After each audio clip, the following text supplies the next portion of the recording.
Where your child's school lunches come from. There is a new state audit, and it finds that there are 2 local districts that are not buying enough from the United States. I have a child who loves bananas, so do I say they're not grown domestically or locally, so you can't have them? That's not necessarily my view on the right way to go.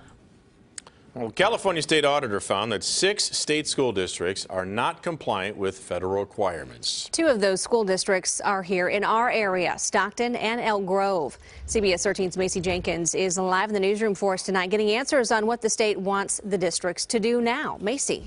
Adrian and Sam, I spoke with Elk Grove Unified School District today, and they say they're committed to buying locally, but the state says they still need better documentation on where their food is coming from.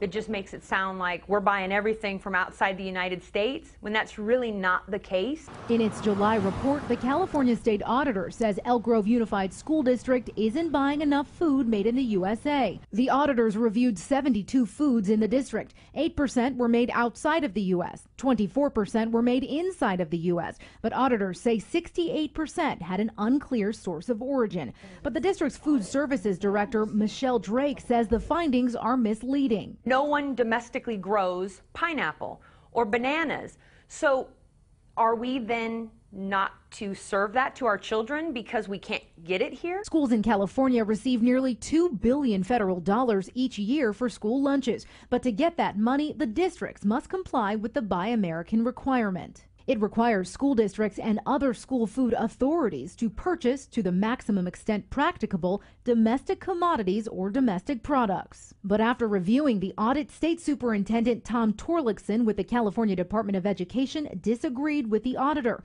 He says there is no legal definition for extent practicable, and it's unclear how a state agency should have monitored such a vague standard. They want documentation on every product we bring into this building, not just the fresh fruits and vegetables. Which Drake says is nearly impossible because companies are not required to put the country of origin on every food label in the U.S. How far am I supposed to drill down?